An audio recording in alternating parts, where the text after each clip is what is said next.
Sugar and Spikes is a science-backed and semi-sarcastic mental health podcast for a new type of business leader. Mental health concerns are occasionally addressed, but this podcast is not intended to diagnose or treat any condition, mental, physical, metaphysical, or otherwise. That's a job for your doctor or therapist, not a podcast. Now that we've got that out of the way, let's get on with the show.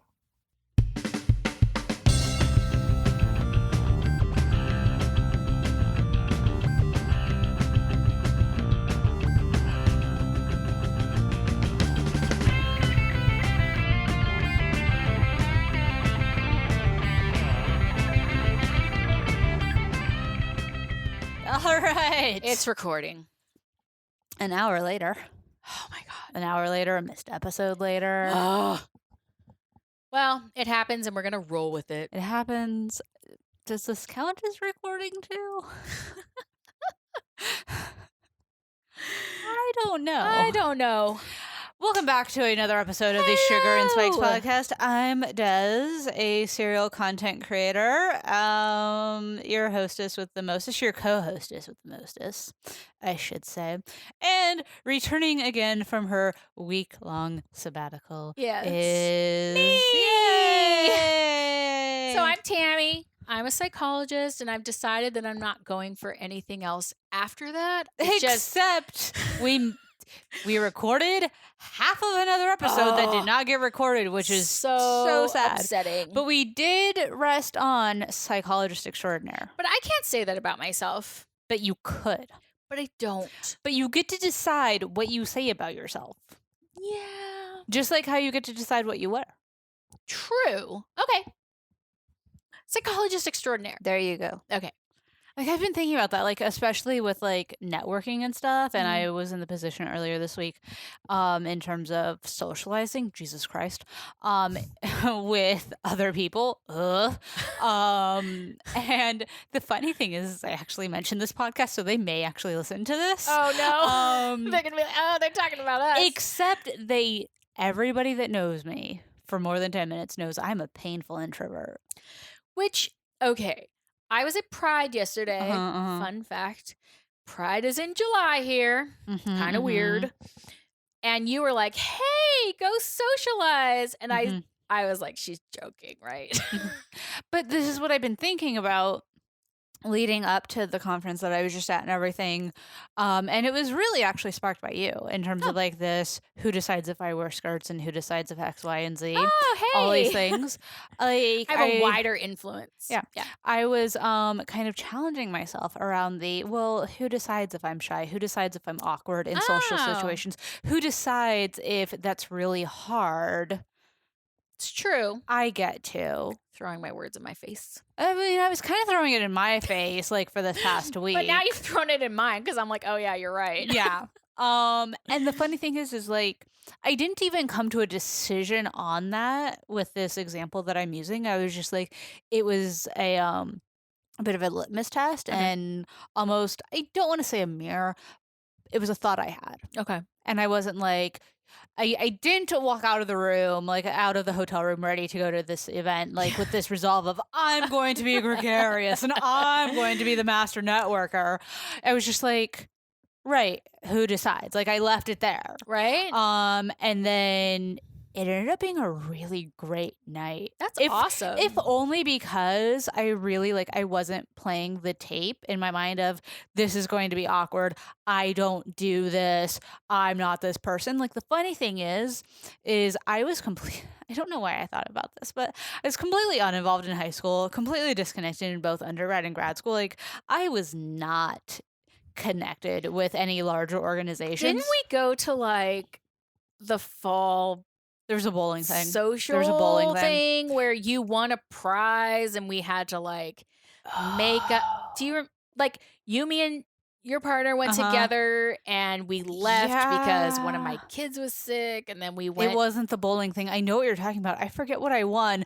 But the funny thing is with one of and the funny thing is everyone ahead of us, like from our year, so the years later than us, or earlier, whatever, the elders Yes. were all like, it's good you were here, because they acknowledged that the administration were like watching and keeping tabs on that stuff. Like, I remember very conscientiously making sure we signed in, but Yeah. kept our coats. Yep. It was a holiday party. Was it? It was at Kel's. Yes. Yeah. And like, your partner went and got his beer because the line at the bar was so like long. too long. It was so long. All this to say, not involved in things. I'm sorry. I didn't mean to bring up things. I checked in to this conference that I was attending, and for one, I knew the person that was checking me in because I've been around long enough. But also she was like, you have a lot of tags to add to your name tag, because it's like you know the little like banners that you can add to name tags. I had 3 of them. That's awesome. I don't think in any conference leading up to this one I've ever had a like 3 combined. Yeah. And all of a sudden I had like 3, and I was missing one. So it should have been 4. What were you missing? I was missing a speaker one. Oh. Yeah. But yeah, so like it showed the ways that I was involved. And yeah, I thought that was funny, and in terms of like my identity is I'm not involved. And then taking this, like, I don't even have to challenge that. I like my name tag. I looked at it and I put the labels on it. And I was like, apparently I'm involved now. And then so it's like, on the one hand, you say you're not involved, and on the other hand, you've done all these things. Like, help me make sense of that. Well, it was like this moment of like, not who am I really, but like it's time to shift perspectives. I mean, it's like it's like a visual representation of motivational interviewing, right? Oh, 100%. Like, it's this whole kind of like developing discrepancy that increases motivation for change. So like you were like, well, I'm the person who's not involved, and that's kind of my worldview. But like I have this name tag that says like I'm involved in all these ways. Well, both of those things are true. So like, how do I make sense of that? Yeah. What's funny is someone actually called me out on the discrepancy between 2 of the tags, because one was new member and one was mentor. Oh. And you can't really, like, in theory, you shouldn't be able to. The dialectic doesn't work there. Right. Except it wasn't like my first time at this conference. I just wasn't a member. Oh, okay. Yeah, like I'm not new to the industry. I just wasn't a member. You know, things like that. Yeah. So I had to explain that. But yeah, it was a few days of constantly like having this reminder of you've changed as a person. And then also continuing, I really don't even want to say that challenge, but continuing this awareness of it doesn't have to be the same. Right? You know, like I don't have to be socially awkward, even down to like I don't have to sit at like the lunch table because it's a conference. I don't have to sit at the lunch table alone and awkward. And I feel like just even being open to that, I don't know, like none of the days did I have lunch by myself. Like it was all with folks and things like that. Like it was so interesting. That is interesting. Like it makes me think like, I remember saying that about like the skirts and stuff, but it's really interesting how, and I think we like compartmentalize how things apply to things, right? Because remember I told you I was listening to that food podcast and I was like, hey, guess what I learned? Like change isn't linear. Like I know that. Yeah. Like I teach that to other people, but it's sometimes really interesting to me when things like come into my consciousness and then I'm like, oh yeah, like I kind of know that. Right. But I wasn't applying it over here. So like to hear you say, well, I kind of took that thing that you said and then I'm applying it in this way that really challenges my worldview about myself. I'm like, oh, well, yeah, that makes sense. You're like, of course I'm brilliant. I know. I am brilliant, right? But it made me think about like, I told you I was delivering a training and I grossly misunderstood how many people were going to be there. And I did not bring PowerPoints. I did not bring handouts. I brought nothing. And so I was like, what am I going to do? And so it was really interesting being in that position because all the way up till that moment, I had been the one in the audience. And so now I'm the one, I was like holding a mic, like talking to like 60 people. I thought it was going to be like maybe 10. Yeah. That is not what happened. And trying to figure out how I was going to do that. But like, I was really nervous. I was texting you like, I think I underprepared for this. But then like, you were like, well, just go do this. And I'm like, that's hilarious that you think I would do that. Like, go to Pride and like mix and mingle. Like, sure. But you saying that, I'm like, well, yeah, that's true. Like, I am the one who decided that, like, I don't do that. Like, I stand awkward. Like you said, like, I didn't have lunch awkwardly alone. And I'm like, I'd be the person still having lunch awkwardly alone, right? Yeah. And so, like, but that also kind of develops that discrepancy for me of, like, saying, like, oh, yeah, I guess you're right. So, like, how do I move forward now that you've made that connection for me? Well, and it's like I don't want to discount the having lunch awkwardly alone. Like I think there are definitely levels of experience where that makes sense. Sure. Like I think even for like your first Pride in your position, like you're learning, you're gauging, not that lunch was involved, but like you were getting a lay of the land. Yeah. To my example, like it wasn't my first time at the conference. It wasn't the first time meeting a bunch of these people. Like I shouldn't be replaying the experiences that I've had. It was really this growth moment, which is what I went into the conference seeking. And I talked with like both of my bosses about this, was like, where's my growth edge? So it's good that it looked different. Right. So I think like I just want to like make sure I put that out there for people that like go to networking events and feel awkward. Like I'm still probably going to go to some networking events and feel awkward. Well, and I'm going to tell you that you said go talk to people. I'm like, ha ha ha ha. But I know specifically I sent 2 instances where I was like, oh, hey, I connected with these people. Exactly. Yes. I was like, oh, so cool. Yeah. Which I think like, and this is going down a rabbit hole and I don't want to get too woo. No, we're doing it. But I think what this past week has shown me, and I think what we've been talking about a lot, especially even with like the I don't wear skirts and I don't do this and things like that, like we get to decide what the story is. And we need to check in with what are the stories, what are the tapes that we're currently playing, and say, do these still hold true? But like as I think through that, and I may assign this to you since you're more researchy than I am. I've seen articles where like there's a reason why athletes do visualization practices beforehand and stuff. Yeah. Because it primes us. So the tapes that we're playing primes us for the outcome. True. You know, so thinking about, well, what could happen? What does this look like? I think about, you know, presenting at this conference that I was at. It pretty much aligned with what I was kind of expecting, where like I did what I needed to do. I said a couple extra things, but I wasn't like great. I wasn't like on it, and I don't want to say I wasn't as involved, but like I could have been better. You know, like it was decent. Okay. No one was like, why was she there? Yeah. I don't think anyone was thinking that. It was a panel of 3, and it could have easily been like, what is she doing? Yeah. You told me about that. But well, and it could have been better. But it played out very much like kind of how I was expecting it to go. Okay. You know, so what would have been like if I'd really spent that time not focused on let's get through this versus this is going to be really great and it's going to be fun and like more of a conversation. But again, I didn't know like what to expect. All of this is to say, we can't account for everything. And we can prepare ourselves for a lot of different outcomes if we spend the time. I mean, yes. And there comes a point where preparing yourself, I mean, that's what anxiety is. Exactly. Right? Preparing yourself for like all too much. Too much. Yeah. Because you're preparing for what you think are quote unquote like all the outcomes, but that's not true. Well, and then like that comes down to your identity, right?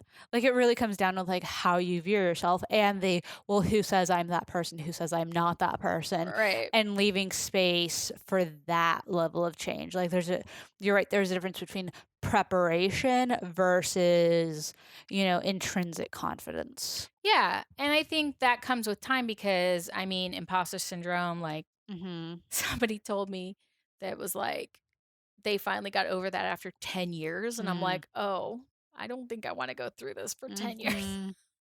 No. But I mean, there's growth to be had, right? Yeah. And I think what's really interesting is you talk about how, like, who decides, and you were talking about skirts, and I, like, thought back, like, I was not wearing this when I went to go leave the house. I was actually wearing one of the outfits that I bought that I haven't worn before. Okay. And I, at the very last second, was like, I'm not leaving in that. And so, like, just because you have that realization doesn't mean that there isn't still work to be done and ways to work through that, right? Oh, and with fashion, I don't remember if it's been on a podcast or just us talking about it, but my partner actually brought up this idea that he'd read about where like wearing things that feel like either too nice or they don't feel quite right, or like you like the way they look, but you don't know about that, Yeah.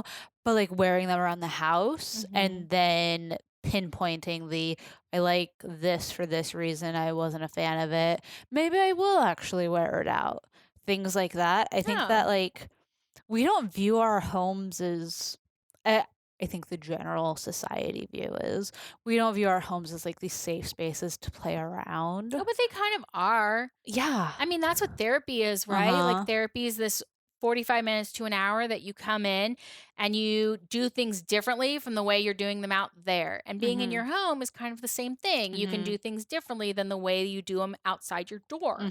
And it creates this kind of catalyst or environment for change to happen.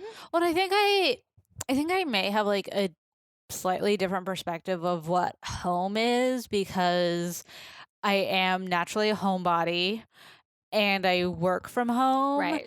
And I don't push against it, but I have this awareness that like rooms serve or like should serve specific purposes. Like I have an office most of the time. I'm not in my office working. We're in here now. We are. And I try to, but like I also try to make experiences within my home.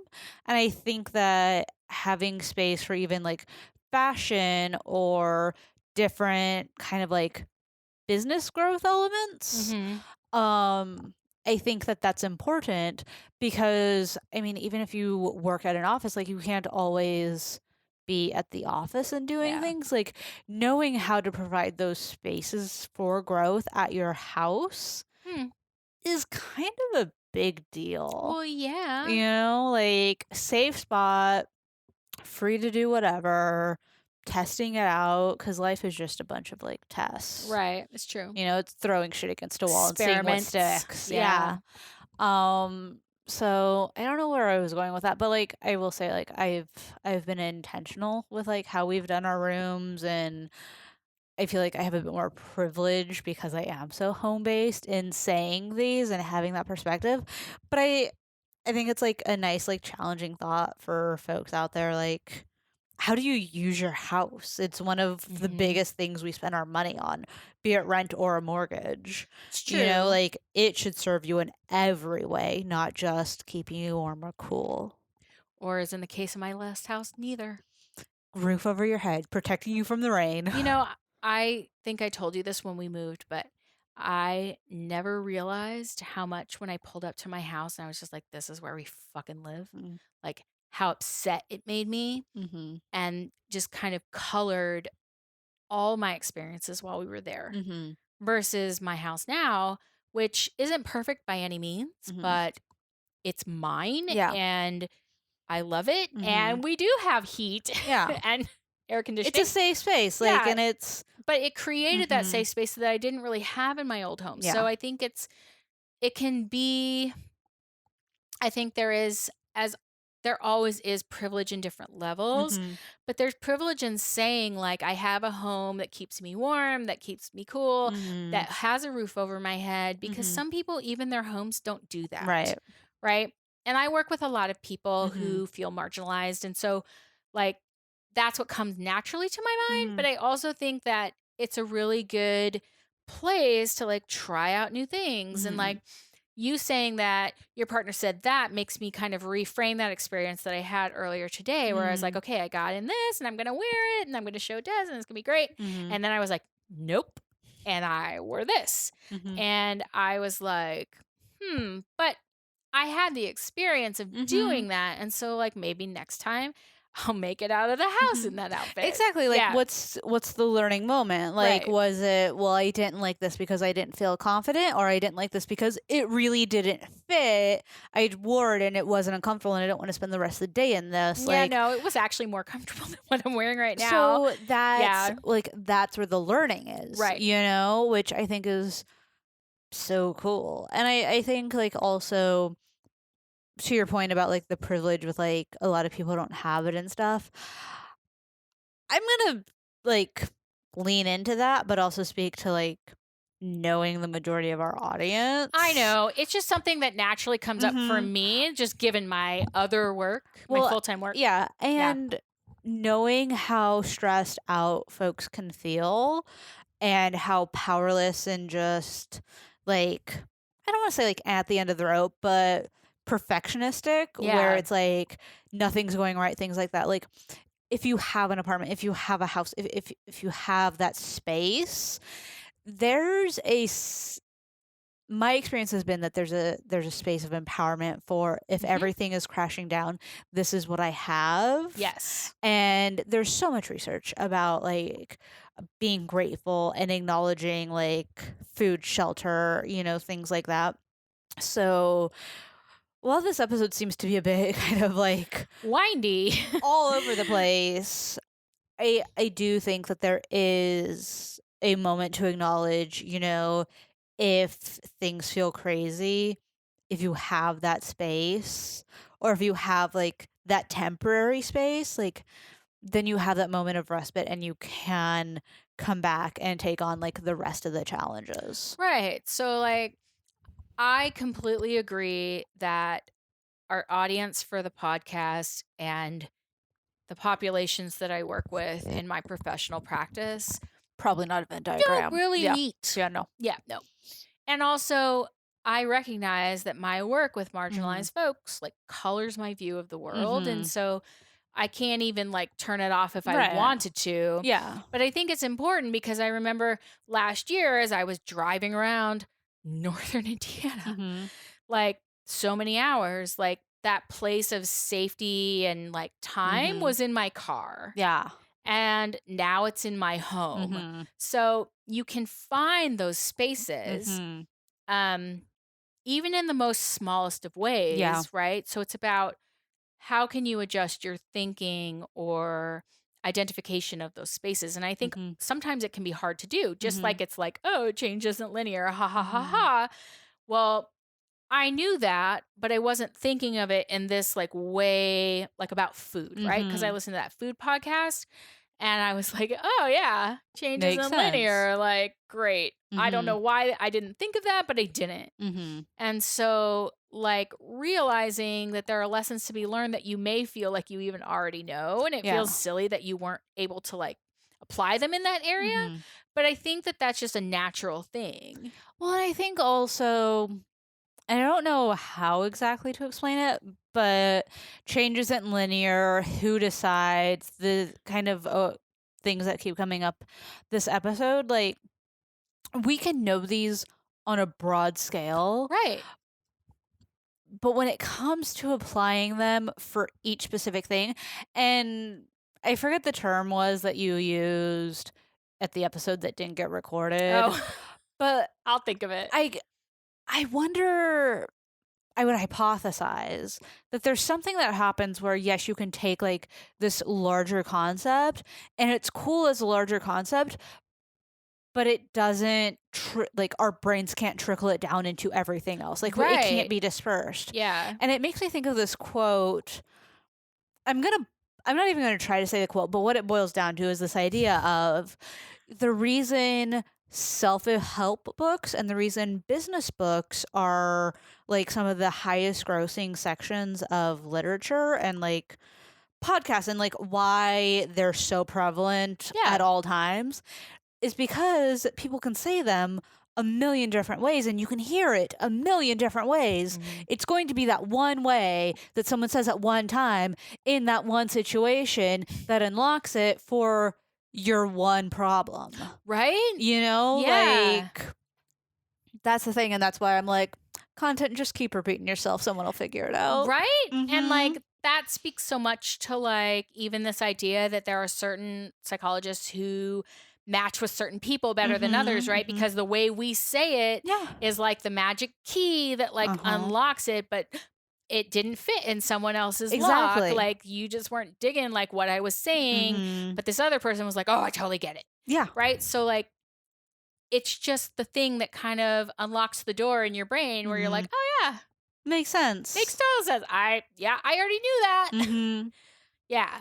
Yeah. Right? Well, I think like our brains are always looking out for us, you know? Right? They are. It's true. So if we've learned something and we haven't applied it, it hasn't been necessary.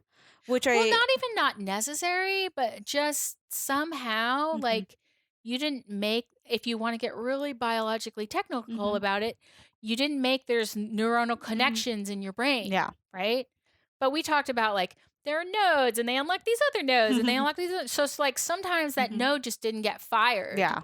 Right? And so like someone can say something and you're like, "Oh, bing." And it really is kind of like this light coming on. That's why the analogy works so well. It's like the opposite of the Swiss cheese effect. Have you heard of this? Tell me about it. Okay. It's God help me, it's an actual term and it is what a psychologist used.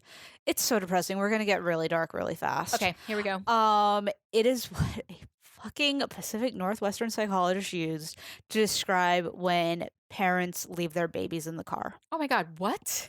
Because like your brain can hold on to so much and Oh, everything. yeah. But then it's like holes in Swiss cheese where like they don't line up perfectly until they do. Right? And then something falls through. Like, how could you ever do X, Y, or, you know, things like that? I think of that story. The guy, he wasn't the one that usually had the kid in the car. And he didn't remember that the kid was in the car. Exactly. And he went into work. Yeah. It was like dark really fast. It was horrible. But it's like when you have, and folks can't understand it until you hit that perfect, you know, horrible situation of, so what you're saying is kind of the opposite, whereas like the Swiss cheese effect is something, and it doesn't have to be a kid. Well, it's way to like fill in the holes, right? So like one thing we were talking on before we apparently hit record was this idea of bounded ethicality, right? And I had asked you, hey, have you ever heard of this thing called bounded ethicality? So I'm trying to like rein this in to go down that road. So if you're not there, this is just like exit 2. Yeah. So bounded ethicality is kind of like bounded rationality, right? I went to this ethics training and this is like the one thing that I took from the training. That and don't use social media. But those are like the 2 things. But it's this idea, it's a TED Talk. And we are bombarded with so much information all the time that we can only attend to a certain amount, right? It goes with this idea of Swiss cheese, right? Like things fall through. We we can't attend to them. Like our brain, like our hypothalamus, our thalamus, like they filter those things out. But it helps to explain how we can have unconscious biases that absolutely do not connect with our rational ideas. And this we were kind of talking about in relation to pride, right? Because like I went to Pride yesterday in July and we were talking anyway, it connected to pride somehow and it was magical. But this idea of bounded ethicality kind of goes with that Swiss cheese effect or even bounded rationality. It does too. Like you can only attend to so many things. Your brain's going to filter the rest out. And so like it helps to explain how things fall through the holes in the cheese or fall through the cracks or whatever you want to say. It's like a biological explanation for all of that. Yeah. I know. It didn't get us back on track, but I tried. But I mean, it all makes sense. I think it speaks ultimately to the fact that we're all only capable of so much. Right. You know, and I mean, to really bring it around, there's a lot of privilege in the details. Sure. Like our goal initially, I don't even know if it's like been noticeable yet this episode, was talk about fashion and boundaries. Oh yeah, we didn't even get there. Oh, I remember, so keep going. And it started off with like Tammy having space to like think about fashion and things. Yep. When that wasn't a concern because there were a lot of other priorities, you know, like getting through grad school, doing all of these other things, licensure, things like that. So, I mean, I will say one kind of consistent message is it's not about like having these moments of comparison Yeah. because you're not getting the full picture. Yeah, that's true. You know, that's one thing that comes to mind. I know I had somewhere else I was going, but I can't think of it, so take it away. Okay, so I remember what we were talking Okay. about. So, like, since I have been done with my Mhm. academic career, so to Mhm. speak, I have noticed that I've had extra time to Mhm. like kind of branch out from my Mhm. field. And Mhm. not really from my field, but from my field. Mhm. Because you and I have talked about how, like, hey, like fashion comes up in this podcast a lot. Mhm. And you and I are in very different places with that. Mhm. Which I think is really good because it Mhm. makes for good, like, oh, yeah, there's multiple ways to see this. Mhm. But the whole idea is that this kind of, for me, kind Mhm. of jumped off from when we went to Finn Found Her. And I was like, Mhm. oh, yeah, like all these biases I had, like about business and what it was about, were kind of like, I came face to face with that. And I was like, oh, yeah, okay. I've been thinking of business in this really like one dimensional, like focused way. And I realized that, oh, I had all these biases. And that's where bounded ethicality came in, but whatever. Got it. And so with fashion, it's kind of been the same. So, like, the main area I would say I've kind of branched into is this idea of like, how do I want to project myself? What do I want to wear? How is what I'm wearing like influencing how I feel, how people think of me? And then we were talking about the biases around fashion, that it's more about like this shallow pursuit. Right. Yeah, yeah. And how that is a bias people have. I had it too. Like you and I have had this conversation many times where you're like, oh, fashion. And I'm like, okay, like shallow, Yeah. right? Like, I mean, that's like oversimplifying it, but that's kind of how it went. Yeah. And kind of having those biases kind of thrown in my face, not by you, but just by like, I'm like, oh yeah, well, I'm not really thinking of this in a really flexible or encompassing way. Yeah. And so like, that's just been my thing. Well, and I will say, I think that kind of sets up, it's a really great setup for next week's episode. Right? You know, like really addressing all of that, because I think what's really interesting about all of this is, I think specifically like you and folks who like are really close to me and like the persona that I put on Instagram. Yeah. Is one that's generally against like athleisure wear. Okay. And there's been a shift where I'm learning to live with it throughout the week. Yeah. So I think like if we bring up like fashion and boundaries and all of that stuff and like the way how we're presented to the world, but also navigating, I think there's also a discussion that we will be having around where we are in life and meeting life where it is, and possible expectations and things like that, and being prepared. I think it'll be really good. I'm hoping. Yeah. Because the thing I just thought about is like, you've been into fashion for as long as I've known you. And I do not for one second think of you as like a shallow person. Interesting. But yet I think of fashion as like this shallow thing. But I absolutely know you're not a shallow person. We have deep discussions all the time. That's an interesting dichotomy I wouldn't have. Because I assume people think that I'm shallow as fuck. But I know you're not, right? But like, I was just thinking that as you were talking, I'm like, oh yeah. And like Peyton, no way is she shallow. No. Like not in any way. And so it's interesting when you're like, but like I never had to think of it that way. Yeah. So it's like, okay, on the one hand, you say fashion is really shallow, but you don't think Dez is like a shallow person and you don't think Peyton is a shallow person. So how do you make sense of those two things, right? And you're like, oh, well, okay, I kind of can't. So like, how do I say, how do I make sense of that? And I think from a defensive way, you could be like, well, because I'm just right and there are exceptions, right? That whole exclusionary, like exception bias. But like I can say, oh, well, then probably the way I'm thinking about it is not correct. And I can have this more kind of openness to learning and to think of things in a new and flexible way.